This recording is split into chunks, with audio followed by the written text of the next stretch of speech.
નમસ્કાર વિદ્યાર્થી મિત્રો, ધોરણ 10 સામાજિક વિજ્ઞાન વર્ષ 2021-22 માં પ્રવેશ કરનારા સર્વે વિદ્યાર્થી મિત્રોનું હું મનોજ સર હાર્દિક સ્વાગત કરું છું. ધોરણ 9 થી ધોરણ 10 ની અંદર આપ સૌ માસ પ્રમોશન પ્રાપ્ત કરીને 10માં આવ્યા છો.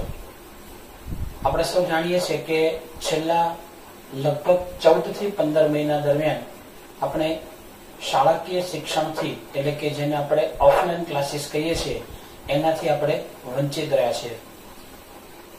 મિત્રો, 9મું અને 10મું ધોરણ જેને આપણે એવું કહી શકાય કે તમારી કારકિર્દીનો એક મજબૂત પાયો કહી શકાય, અને એવા જ સમયે આપણે જાણીએ છીએ કે કોરોનાની જે મહામારી જે છે એનો આખો વિશ્વ ભોગ બન્યો છે. વિશ્વના એક ભાગરૂપે આપણે સૌ બધા પણ આ પરિસ્થિતિ જે છે એનો ભોગ બન્યા છીએ, પરંતુ દરેક પરિસ્થિતિને સ્વીકારી અને આગળ વધવું એ એક મનુષ્ય તરીકે, એક ગુજરાતી તરીકે આપણા સૌનું એક કર્તવ્ય બની રહે. જે સ્થિતિ છે એને અનુલક્ષીને સરકાર દ્વારા, શાળાઓ દ્વારા, ક્લાસીસો દ્વારા આપણે જાણીએ છીએ કે એના વિકલ્પ ભાગરૂપે તમારું એજ્યુકેશન બગડે નહીં એટલા માટે ઓનલાઈન શિક્ષણ જે છે એનો માર્ગ આપણે અપનાવ્યો. એટલે કે ઇન્ટરનેટ, ટેલિફોન, કોમ્પ્યુટર, મોબાઈલ એના માધ્યમથી અમે તમને ઘરે બેઠા શિક્ષણ આપવાનો એક પ્રયત્ન કરીએ છીએ. આપણે સૌ જાણીએ છીએ કે માસ્ક પહેરવું, સોશિયલ ડિસ્ટન્સ રાખવું અને એકબીજાથી અંતર રાખી અને આપણે અત્યારે રહેવાની સ્થિતિ છે. આવી સ્થિતિમાં આપણે શાળાની અંદર વાત કરીએ કે શૈક્ષણિક સંસ્થાઓની વાત કરીએ તો એની અંદર આપણે વધુ સંખ્યામાં એક સાથે ભેગા નથી રહી શકતા. કારણ સંક્રમણ લાગવાની બીક, એકબીજાનો ચેપ લાગવાની બીક, અને એને કારણે આપણે શાળામાં એકત્રિત થઈ શકતા નથી. તો એના વિકલ્પ રૂપે આપણે વિડીયો લેક્ચર કે ઝૂમ લેક્ચરના માધ્યમથી એકબીજાના સંપર્કમાં રહીશું અને આપણે આગળ એજ્યુકેશન પ્રાપ્ત કરીશું. ધોરણ 10 મેં હમણાં વાત કરી પ્રમાણે કે તમારી શાળાકીય કારકિર્દી જે છે એની અંદર એક માઇલસ્ટોન કહી શકાય.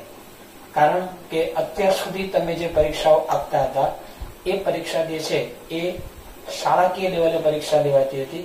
એનો અર્થ એ થાય કે શાળાની અંદર જ શિક્ષકો પેપર કાઢે અને એ જ પેપરો જે છે તમારે લખી અને ઉત્તર વહી ચેક કરાવવાની અને તમારું પરિણામ તૈયાર થતું. મોટાભાગે એવું બનતું કે શાળાના શિક્ષકો જે છે એ તમારા આખા વર્ષ દરમિયાન સંપર્કમાં રહ્યા હોય, એને કારણે એક માનસિકતા આવી હોય કે આ વિદ્યાર્થી અથવા રોલ નંબર જે છે એ છોકરો હોશિયાર કે આ છોકરી હોશિયાર છે, એટલે એ રીતે તમારું પરિણામ જે છે માનસિકતા સાથે તપાસવામાં આવતું. હવે મિત્રો, તમારે જે પરીક્ષા આપવાની છે એ જેમ વાત કરી કે શાળાની અંદર માનો કે તમારે 3 વર્ગ કે 4 વર્ગ કે 5 વર્ગ હોય તો 150, 200, 250 કે 300 વિદ્યાર્થીઓ વચ્ચે તમારે સ્પર્ધા થતી હતી. પરંતુ હવે પછીની જે વાત કરીએ છીએ કે જે તમારી જાહેર પરીક્ષા કે તમારા જીવનની પ્રથમ જાહેર પરીક્ષા તમે આપવા માટે જઈ રહ્યા છો, એવા વખતે તમારે લગભગ 8.5 થી 9 લાખ કે 10 લાખ વિદ્યાર્થીઓ જે છે એની સાથે તમારે પેપર આપવાનું છે. મતલબ આ પરીક્ષા એ તમારા જીવનની પ્રથમ જાહેર પરીક્ષા છે. તો સીધી વાત છે કે જ્યારે આપણે આવી કોઈ વિશેષ પરીક્ષા આપવા માટે જઈ રહ્યા હોઈએ તો આપણે વિશેષ તૈયારી પણ જરૂરી બને. એનું કારણ એક જ છે કે આપણે આપણું પેપર, હું વારંવાર વિદ્યાર્થીઓને એક વાક્ય કહેતો હોઉં છું કે 300 દિવસની મહેનત હોય, 3 કલાકનું પેપર હોય અને 3 મિનિટમાં પેપર તપાસાતું હોય. તો આ 3 મિનિટની જે સમય મર્યાદા છે એની અંદર આપણે આપણા આખા વર્ષની મહેનત જે છે એ પેપરના માધ્યમથી, ઉત્તરવહીના માધ્યમથી શિક્ષકો પર આપણે એક છાપ ઉભી કરવાની છે. અને એટલા માટે આપણે 10મા ધોરણને વિશેષ મહત્વ આપીએ છીએ. એનું કારણ શું કે 10મા ધોરણ પછી, 10મું ધોરણ જ્યાં સુધી તમે ભણો છો ત્યાં સુધી દરેક વિદ્યાર્થી જે છે એક સરખા લેવલે ગણાય. આનો અર્થ એ થાય કે તમે જે પરીક્ષા આપવાના છો એ બધા જ વિદ્યાર્થીઓ એક સરખા વિષયની પરીક્ષાઓ આપશે. એની અંદર સારા વધારે ઓછા ટકા આવે એના આધારે તમે 11મા ધોરણની અંદર તમે કેટલાક વિદ્યાર્થી મિત્રો સાયન્સ રાખશે, કેટલાક વિદ્યાર્થી મિત્રો કોમર્સ રાખશે, કેટલાક આર્ટ્સ રાખશે અને કેટલાક વિદ્યાર્થીઓ જે છે એ ડિપ્લોમા રાખશે. તો મિત્રો આનો અર્થ એવો થાય કે આના પછી તમારા જીવનના અલગ અલગ ફાંટાઓ જે છે, જેને કેરિયરની આપણે શરૂઆત કરીએ તો એની શરૂઆત થશે. એટલે જ્યારે આપણે આગળના ધોરણમાં જવાનું છે કે જ્યાંથી આપણે કારકિર્દીનો એક ચોક્કસ માર્ગ પસંદ કરવાનો છે, તો ત્યાં જતા પહેલા એક કોન્ફિડન્સ લેવલ આપણું બિલ્ડઅપ કરી આપણે એક આત્મવિશ્વાસથી આપણે જ્યારે આગળના ધોરણમાં જઈએ તો એ આપણા માટે ચોક્કસ ફાયદાકારક બની રહેશે. તો વિદ્યાર્થી મિત્રો, અહીંયા આપણે 10મા ધોરણની જે પ્રાથમિક માહિતી જે છે એ પ્રાપ્ત કરી અને પછી આપણે આપણા અભ્યાસક્રમ જે છે એના વિશે ચર્ચા કરીશું. તો મિત્રો, અહીંયા આપણે જોઈએ છે કે 10મા ધોરણની અંદર તમારે કુલ 7 વિષયો જે છે એની તમારે પરીક્ષા આપવાની રહેશે, જેની અંદર આપણે કેટલાક ફરજિયાત અને કેટલાક મરજિયાત વિષયો જે છે એનો અભ્યાસ કરવાનો થશે. હવે કુલ ફરજિયાત વિષય જે છે એ કેટલા છે તો કે 5. બરાબર છે. એ 5 વિષયો કયા કયા? તો વાત કરીએ પ્રમાણે maths, science and technology, English, social science અને ગુજરાતી. વિદ્યાર્થી મિત્રો, મેથ્સ એટલે ગણિત, સોશિયલ સાયન્સ એટલે વિજ્ઞાન અને ટેકનોલોજી, અંગ્રેજી, સામાજિક વિજ્ઞાન અને એના પછી શબ્દ છે ગુજરાતી. આટલા વિષયોની પરીક્ષા એ ફરજિયાત લેવાશે. આનો અર્થ એ થાય કે કોઈ વિદ્યાર્થી એવું કે મને ગણિત નથી આવડતું કે મને અંગ્રેજી નથી આવડતું, મારે આ વિષય છોડવો છે તો ન છોડી શકાય. એનો અર્થ એ થાય કે આ 5 વિષય ગમે કે ન ગમે એ આપણે રાખવાના જ છે, જેને આપણે ફરજિયાત વિષય કીધા. અને બીજો શબ્દ આપણે લખ્યો છે વૈકલ્પિક. વૈકલ્પિક એટલે શું? તો કે જેને આપણે વિકલ્પ તરીકે પસંદ કરી શકીએ. તો અહીંયા આજના જે માહોલ જે છે, આજની જે પરિસ્થિતિ છે, એને આજે આપણે વાત કરીએ તો આપણને મોટા ભાગની જે શાળાઓ છે એની અંદર આપણને 3 વિકલ્પ આપવામાં આવે છે કે જે અધર તરીકે સંસ્કૃત, પીટી અને કોમ્પ્યુટર. બરાબર છે. આમાંથી તમારે કોઈ 2 વિષય પસંદ કરવાના હોય છે, જેની અંદર મોટા ભાગે આપણે સંસ્કૃત અને કોમ્પ્યુટર અને ઘણી શાળાઓ જે છે એ લોકો સંસ્કૃત અને પીટી એ વિષય રાખવાનું નક્કી કરતા હોય. પણ આ 3 માંથી તમારે કોઈ 2 વિષય જે છે એનો અભ્યાસ કરવાનો થશે. મિત્રો, મેં હમણાં તમને વાત કરી કે આ જે વિષયો જે છે maths, science, English, social science, Gujarati, Sanskrit, PT કે કોમ્પ્યુટર, એની અંદરથી 11મા ધોરણમાં જે વિષયો તમે પસંદ કરશો, એટલે કે તમે વિજ્ઞાન પ્રવાહ પસંદ કરો છો, વાણિજ્ય પ્રવાહ પસંદ કરો છો કે વિજ્ઞાન પ્રવાહ પસંદ કરો છો, મતલબ તમે સાયન્સ, કોમર્સ કે આર્ટ્સ શું રાખો છો, તો આગળના ભણતરનો આધાર તમારા પર તમારા જે વિષયો જે છે એના પર રહેશે. માની લો કે તમે સાયન્સ રાખવા માંગો છો, તો એનો અર્થ એ થાય કે પ્રથમ 3 વિષયો જે છે એના પર તમારે પ્રમાણમાં વેટેજ વધારે રાખવું પડે. આનો અર્થ એ થાય કે તમારું ગણિત, વિજ્ઞાન આ બંને તો મજબૂત હોવા જ જોઈએ. બરાબર છે. એનો અર્થ એ થાય કે જેનું ગણિત વિજ્ઞાન વધારે સારું હશે એ લોકો વિજ્ઞાન પ્રવાહ રાખે તો એના માટે ખૂબ સારી એક વાત કહી શકાય. 11માં સાયન્સમાં શું હોઈ શકે? તો એ ગ્રુપ અને બી ગ્રુપ આપણે રાખી શકીએ. એ ગ્રુપની અંદર ગણિતના વિષયો જેને કહી શકાય, એટલે કે મેથ્સ, ફિઝિક્સ, કેમેસ્ટ્રી એવા વિષયો છે. અને જે લોકો બી ગ્રુપમાં જવા માંગે છે એ લોકોને બાયોલોજી આવશે. એટલે મેથ્સના અવેજમાં તમે બાયોલોજી રાખી શકો. તો બાયોલોજી, ફિઝિક્સ, કેમેસ્ટ્રી અને ઇંગ્લિશ. ઓકે, તો આ રીતે તમે સાયન્સમાં જઈ શકો. જે વિદ્યાર્થી મિત્રો આપણે વાત કરી કે કોમર્સ પસંદ કરવાના જે છે, તો એવા વિદ્યાર્થીઓ માટે મેં વાત કરી ગણિત, અંગ્રેજી અને સામાજિક વિજ્ઞાન. આ 3 વિષયો જે છે એ એના માટે મજબૂત હોવા જોઈએ. બરાબર છે. તો પહેલી વાત એ છે કે જે લોકો 11મું કોમર્સ રાખવાના છે, એટલે કે કોમર્સ વિભાગ પસંદ કરવાના છે, તો એ લોકો માટે એકાઉન્ટ છે, સ્ટેટ છે, ઇંગ્લિશ છે, ઇકોનોમિક્સ એટલે અર્થશાસ્ત્ર છે અને બીએ એટલે વાણિજ્ય વ્યવસ્થા. આટલા મુખ્ય વિષયો જે છે એનો કોમર્સમાં અભ્યાસ કરવાનો થશે. એની પછી આપણે વાત કરીએ છીએ આર્ટ્સની વાત કરીએ તો આર્ટ્સની અંદર આપણે વાત કરીએ તો મનોવિજ્ઞાન છે, તત્વજ્ઞાન છે, તર્કશાસ્ત્ર છે, આવા જે બધા વિષયો જે છે એનો અભ્યાસ કરવાનો આવશે. તો આ જે વિષયો તમારે ભવિષ્યમાં રાખવાના છે એની જે નીવ છે, એનો જે પાયો છે, તો એ આપણો 10મું ધોરણ. તમારામાંથી ઘણા વિદ્યાર્થી મિત્રો જે છે એમણે એવું પસંદ કર્યું હશે, એવું વિચાર્યું હશે કે આપણે સાયન્સ રાખવું છે. તો મિત્રો, આપણે અત્યારની સ્થિતિ પ્રમાણે જોઈએ તો તમે સાયન્સ રાખો તો ઇઝીલી રાખી શકો. પણ આજે તમારે એન્જિનિયર બનવું છે, તમારે મેડિકલ ફિલ્ડમાં જવું છે, તો એનો અર્થ એ થાય કે ત્યાં તમારે એક કોન્ફિડન્સ સાથે, એક આવડત સાથે તમારે ત્યાં જવું પડશે. એનો અર્થ એ થાય કે તમારા ગણિત, વિજ્ઞાન અને દરેક વિષય જે છે જે 10મામાં આવે છે એનો ખૂબ જ સારો અભ્યાસ તમે કરેલો હોવો જોઈએ. એનું કારણ એક જ છે કે મેં વાત કરી ગો વિથ કોન્ફિડન્સ, આપણે એક આત્મવિશ્વાસ સાથે આગળના ધોરણમાં પ્રવેશ કરવાનો છે.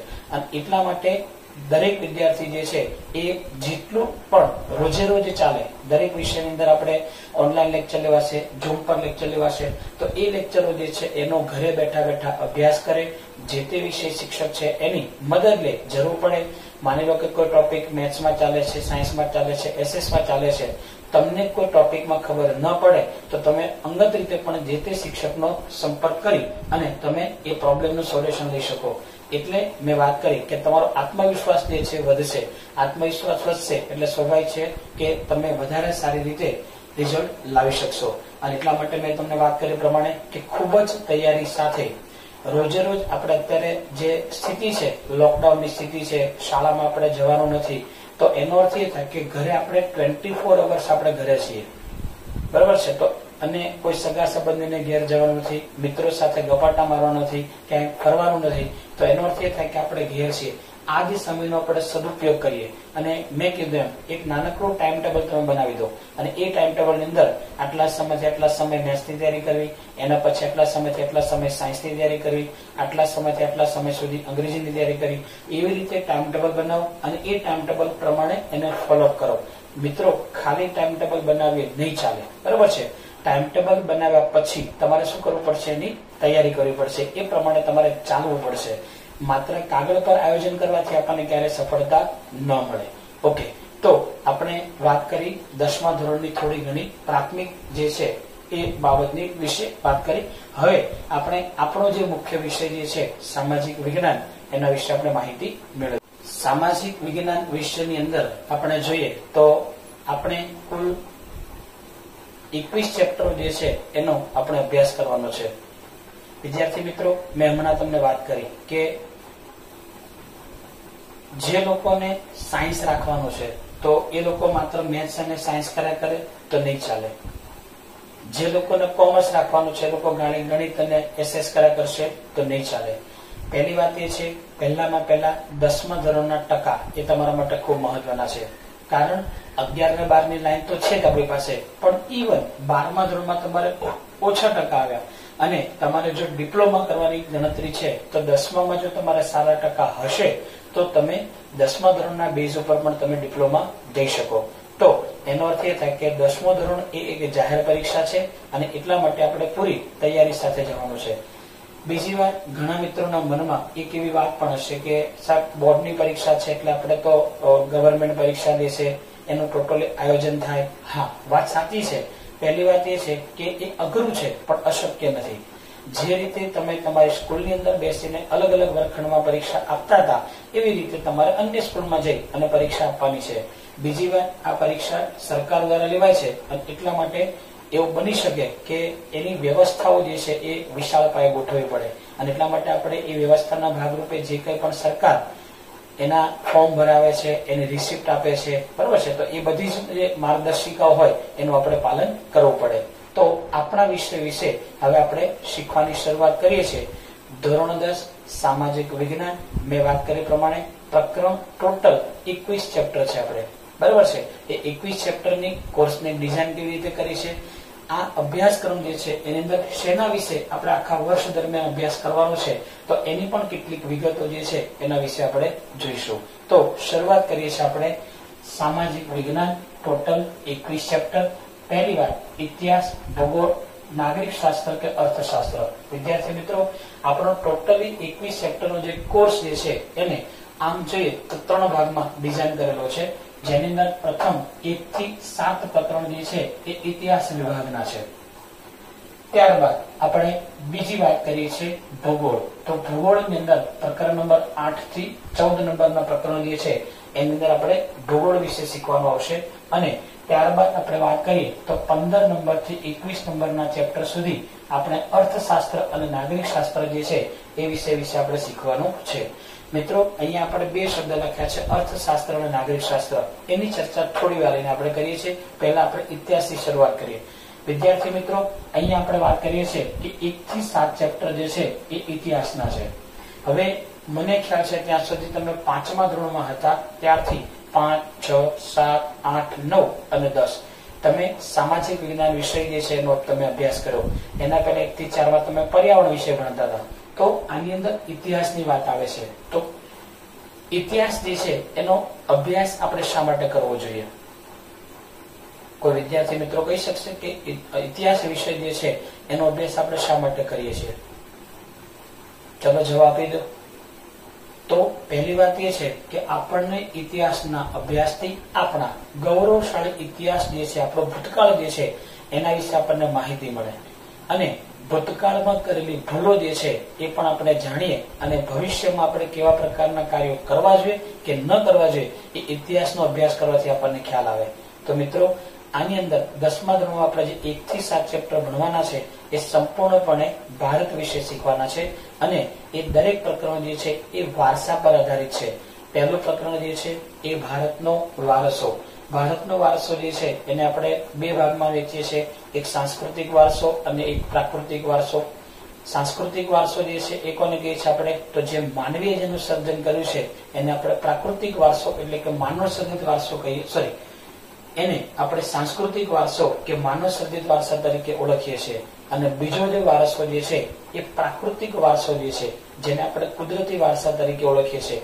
કુદરત દ્વારા આપણને જે કંઈ પણ ચીજ વસ્તુ આપવામાં આવે છે કે જેનું સર્જન કુદરતે કર્યું છે, તો એવા વારસા વિશે આપણે પ્રકરણ નંબર 1 ની અંદર અભ્યાસ કરીશું. બીજી વાત, આર્યો છે, દ્રવિડો છે, ઓસ્ટ્રેલોઇડ પ્રજા છે, મોંગોલોઇડ પ્રજા છે, આવી વિદેશમાંથી જે ભારતમાં પ્રજા આવી એના વિશે પણ સંક્ષિપ્તમાં આપણે માહિતી પ્રાપ્ત કરીશું. ત્યારબાદ વાત કરીશું આપણે બીજું જે પ્રકરણ જે છે એ પણ ભારતનો સાંસ્કૃતિક વારસો, હસ્ત અને લલિત કલા. બરાબર છે. પરંપરા કોને કહેવાય? તો કે જે આપણા વડીલો દ્વારા આપણને આપવામાં આવી છે, જે વર્ષોથી ચાલ્યો આવે છે. આપણે હિન્દુ ધર્મ જે છે એની અંદર આપણે કહીએ છીએ કે ભાઈ સવારમાં ઉઠી સ્નાનાદિ કાર્ય કર્યા પછી માતા પિતાને વંદન કરવા, તો એ આપણી એક પરંપરા છે. બરાબર છે. તો એવી પરંપરાઓ જે છે એના વિશે આપણે શીખવાનું છે. હસ્તકલા એટલે હાથ દ્વારા જે આપણે કંઈ પણ હુનર જે છે, પછી એની અંદર માટીકામની કલા આવે, પછી શિલ્પકલા આવે, સ્થાપત્ય કલા આવે. આવી રીતે અલગ અલગ જે હસ્તકલાઓ જે છે એના પછી આપણે બીજા નંબરમાં વાત કરીશું તો કે છે લલિત કલાઓ. લલિત કલા એટલે શું? તો કે સંગીત છે, ગીત છે, ગાયન છે, વાદન છે, નૃત્ય છે. આવી રીતે નાટ્ય કલા, એ બધી કલાઓને લલિત કલાઓ કહેવાય. તો એના વિશે આપણે શીખવાનું છે. એના સિવાય આપણે વાત કરીશું ભારતનો સાંસ્કૃતિક વારસો, શિલ્પ અને સ્થાપત્ય કલા. અલગ અલગ પ્રકારના જે સ્થાપત્યો જે છે જે આપણા દેશની અંદર આવેલા છે, તો એના વિશે પણ આપણે માહિતી પ્રાપ્ત કરીશું. એ ઉપરાંત આપણે વાત કરીશું સાહિત્યની પણ વાત આવશે. આની અંદર આપણે નથી લખ્યું પણ સાહિત્યિક વારસો જે છે આપણા દેશની અંદર 3 પ્રકારનું સાહિત્ય, એક પ્રાચીન, મધ્યકાલીન અને અર્વાચીન, આવા 3 પ્રકારનું સાહિત્ય જે છે, ઉત્તર ભારતનું સાહિત્ય, મધ્ય ભારતનું સાહિત્ય, દક્ષિણ ભારતનું સાહિત્ય, તો એ પ્રકરણ નંબર 4 ની અંદર આપણે અભ્યાસ કરવાનો થશે. ત્યારબાદ આપણે વાત કરીશું વિજ્ઞાન અને ટેકનોલોજીનો વારસો. વિદ્યાર્થી મિત્રો, અત્યારે આપણે જોઈએ છે કે દુનિયાના દેશો જે છે જેની અંદર 2 પ્રકારના દેશો, વિકસિત અને વિકાસશીલ દેશો. કમનસીબે આપણો દેશ વિકાસશીલ શ્રેણીમાં આપણો દેશ આવે છે. પરંતુ જ્યારે આપણો દેશ પ્રાચીન સમયની વાત કરીએ તો આપણા દેશની અંદર વિશે લોકોની માન્યતા એવી હતી કે આપણા દેશના લોકો ધર્મના તત્વ ચિંતનની અંદર રચ્યા પચ્યા રહેનારો દેશ છે. એનો મતલબ એ છે કે ભૂત બોવા છે, બાધા છે, આકડી છે, ઓમ હવન છે, એમાં માનનારા દેશના લોકો છે, વહેમ અંધશ્રદ્ધામાં માને છે. પરંતુ જે આપણા ઇતિહાસકારો જે છે એમણે પોતે ઇતિહાસનો અભ્યાસ કર્યો ત્યારે ખ્યાલ આવ્યો કે આપણા દેશની અંદર પણ પ્રાચીન સમયમાં એટલા બધા જે વૈદકો હતા, એટલા બધા ખગોળશાસ્ત્રીઓ હતા, એટલા બધા ગણિત શાસ્ત્રીઓ હતા કે જેમણે ગણિત, વિજ્ઞાન જેવા ક્ષેત્રોની અંદર વિશાળકાય શોધો કરી અને દુનિયાનું વિજ્ઞાન જે છે એ ક્યાંક ને ક્યાંક મૂળ સ્વરૂપે ભારતનું વિજ્ઞાન છે એ આપણને જોવા મળે છે. તો એના વિશે આપણે 5મા નંબરના પ્રકરણમાં જોઈશું. તો આવો ગૌરવશાળી વારસો જે છે એનું જતન કેવી રીતે કરાય, તો એ આપણા પ્રકરણ નંબર 7 જે છે એમાં આપણે શીખવાનું રહેશે. તો આ વાત કરી આપણે ઇતિહાસની વાત કરી. ત્યારબાદ આપણે વાત કરીશું 8 થી 14 નંબરના પ્રકરણ. મિત્રો, જેમ અહીંયા આપણે વાત કરી કે આ ટોટલી ભારત વિશે શીખવાનું આવશે, તો અહીંયા ભૂગોળ જે છે એમાં પણ કોના વિશે આવશે? ભારત વિશે. તો જોઈએ છે આપણે પ્રથમ કુદરતી સંસાધનો. વિદ્યાર્થી મિત્રો, તમે 9મા ધોરણની અંદર તમારે જમીનના પ્રકાર આવતા, પડખાવ જમીન, કાળી જમીન, કાપની જમીન, રેતાળ જમીન, ગોરાળો જમીન. તો આવી જમીનના પ્રકારો જે છે એ કુદરતી સંસાધનોમાં શીખીશું. પછી 9મા ધોરણમાં તમારે 19મું ચેપ્ટર આવતું હતું, વન્યજીવો વિશે તમારે શીખવાનું આવતું હતું. તો વન અને વન્ય સંપત્તિ જે છે, એટલે કે આપણી ભાષામાં જે જંગલના વૃક્ષો જે છે એ, અને એની અંદર જંગલમાં રહેતા જે જીવો છે એની અંદર અલગ અલગ પ્રકારના પ્રાણીઓ. તો અહીંયા વન અને વન્યજીવો વિશે આપણે શીખવાનું આવશે. ત્યારબાદ વાત કરીશું આપણે કૃષિ વિશે.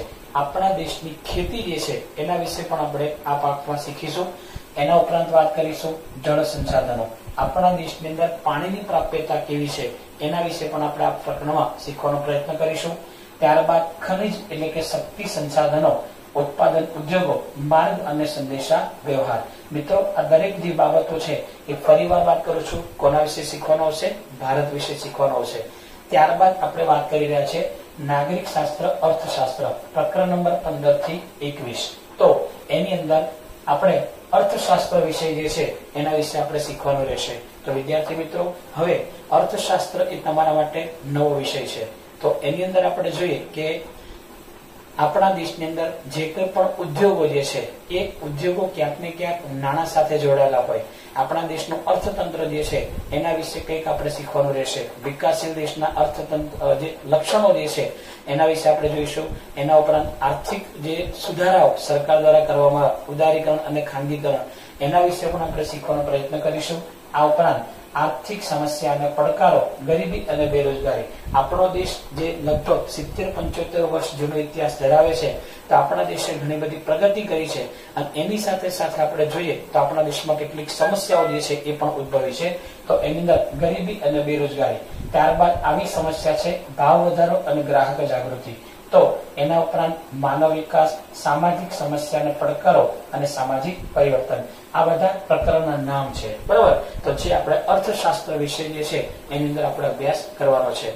વિદ્યાર્થી મિત્રો, આપણે આ જે અત્યારે માહિતી પ્રાપ્ત કરી એ માત્ર જેમ આકાશમાં પક્ષી ઉડતું હોય અને એ જમીન વિશે માહિતી પ્રાપ્ત કરે તો એને ઉપર છેલ્લી માહિતી મળે, એને દરેક વસ્તુ ડીપમાં એને જાણવા ન મળે. પણ આપણે જે અભ્યાસક્રમ ભણવાનો છે, ગવર્મેન્ટ જે કંઈ પણ ગાઈડલાઈન બહાર પાડે, બરાબર છે, જેમ આ વખતે વાત કરી કે 70% પ્રમાણે અભ્યાસક્રમ પરીક્ષામાં પૂછાનાર હતો, બરાબર છે, તો એના આધારિત અભ્યાસક્રમ ગવર્મેન્ટે નક્કી કર્યો, તો આપણે પણ એ પ્રમાણે ચાલીશું, બરાબર છે. પણ અત્યારે આખા અભ્યાસક્રમની માહિતી આપવી એ ખૂબ જરૂરી હતી, બરાબર. તો આવતા લેક્ચરની અંદર આપણે વિશેષ જે અભ્યાસક્રમ જે છે એની આપણે શરૂઆત કરીશું, અને પ્રકરણ નંબર 2 એના વિશે આપણે અભ્યાસ કરવાની શરૂઆત કરીશું. અને એના વિશેની જે કોઈ પણ મારી પાસે મટીરિયલ છે એ પણ હું તમને વર્ગ શિક્ષકના માધ્યમથી તમને આપવાનો પ્રયત્ન કરીશ. તો એક વખત પાઠ્યપુસ્તક જો તમારી પાસે હોય તો એની અંદર પ્રકરણ નંબર 2 જે છે એના વિશે થોડીક તમે વાંચવાનો પ્રયત્ન કરજો. તમને ખ્યાલ આવે તો ઠીક છે, નહીં આવે તો કોઈ ચિંતા નહીં કરતા, હજી આપણે અભ્યાસ કરવાનો બાકી છે. તો આપ સૌનો દિવસ શુભ રહે એવી શુભકામના સાથે આપણે ફરીવાર આવતા લેક્ચરમાં મળીશું. ખૂબ ખૂબ આભાર, ધન્યવાદ.